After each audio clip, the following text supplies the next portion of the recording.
But first, we'll visit another Native American landmark. You can see Sitting Bull's vision here. Montana's mystical Deer Medicine Rocks. They are something like a Native American Stonehenge, the Deer Medicine Rocks. Sioux and Cheyenne villages led by Sitting Bull and Crazy Horse camped near here in June of 1876, just days before the village moved onto the banks of the Little Bighorn, where General George Custer and much of his 7th Cavalry would be wiped out. The Sundance Lodge, that's where it was out there in the flat. History tells us Sitting Bull had a vision here during a Sundance of the coming battle, a vision of many soldiers falling into camp. Today, Cheyenne Philip Whiteman Jr. can show you where that vision was etched into these rocks more than 140 years ago. And there's a lodge here that's erected by 3 posts, and there's a feather on top. Philip lives on the Northern Cheyenne Indian Reservation, which borders the private ranch of Jack Bailey, where these rocks are located. Bailey's family has been friends with the Cheyenne people since they first settled in this country back in 1883, and has forever granted access to the rocks to Native Americans and others who ask permission. I went to school with the Cheyennes. I went to church with the Cheyennes. Hired a lot of Cheyennes. It's just always part of my life. There were rotting buffalo on the ground when Jack's grandmother came here with her family as a 7-year-old girl. She learned to speak Cheyenne and interpreted for the nuns at nearby St. Lebré, an Indian school that to this day provides Native Americans with a free, quality K-12 education. Another thing, I have all the goodies from the Custer campsite. The Bailey Ranch House is a fascinating museum filled with Western history that's very personal. This 1874 cavalry officer's buckle is among the artifacts Jack has picked up off the ground over the years. I found down here by my granddad's ranch between his house and the Medicine Rocks.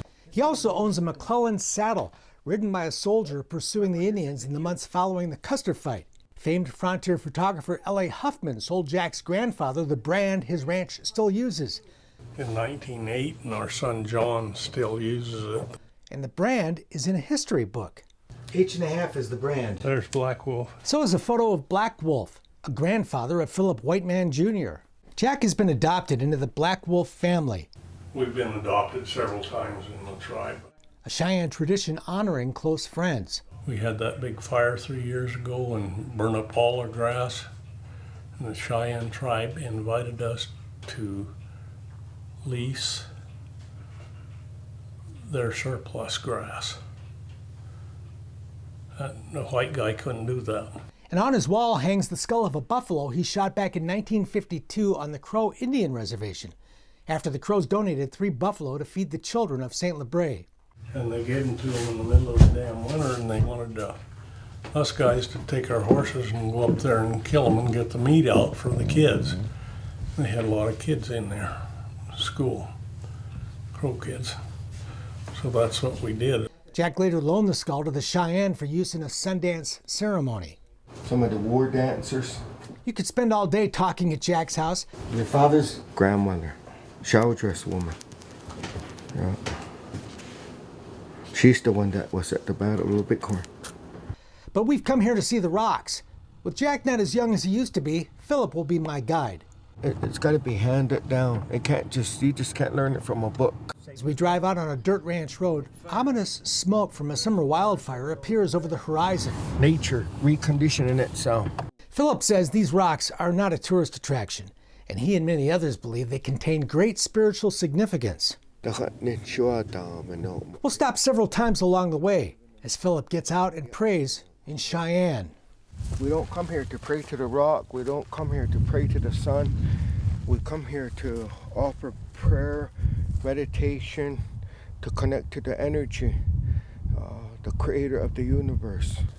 Keeping an eye on that not too distant wildfire, Philip leads the way. You go from the east to the west as the sun rises to the sun sets.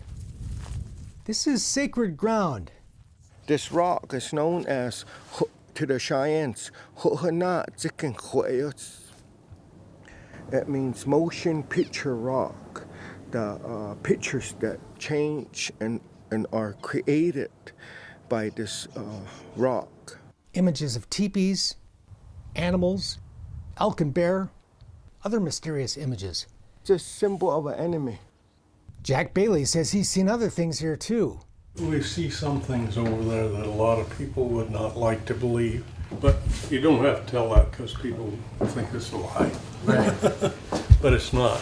You can see the lightning bolt that Sitting Bull saw in his vision, and it comes right to this deer. CSN.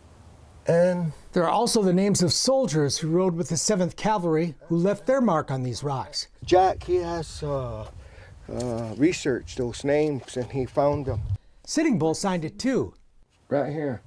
Can you see that buffalo sitting down? There's its hind legs, and it's sitting down, and there's its picture craft right here. That's how he drew his name before Buffalo Bill taught him how to write Sitting Bull. Now you can see Sitting Bull's vision here. And there on the rock is what Philip and Jack say is the great chief's legendary vision. Many soldiers falling into camp. A clash of cultures. And here you can see the soldier with the 3 sides, with grasshopper legs coming down into the camp like locusts. There's the camp, like locusts. Whatever you may believe about Deer Medicine Rocks, there is no debating the historic significance of this place. It was designated a National Historic Landmark in 2012. Legends walked these trails. Custer and his men rode by. Native Americans still make a pilgrimage here, many leaving prayer bundles tied to bushes near the rocks. And the rocks contain some fascinating shapes. Look close and you'll see a howling coyote. On top of the rocks, a buffalo sits. And across the meadow, another mysterious-looking structure, known as Owl Rock. The owl is not a symbol of death, merely a messenger of death. If you look, Philip finds lessons in the stone. we have to be strong like the bear and be wise like the turtle on our destiny. And the mirror reminds us to look at ourselves first. Strength, wisdom, the proper perspective, timeless and eternal values. At this place that is fascinating for so many reasons, which happily has been placed in very good hands.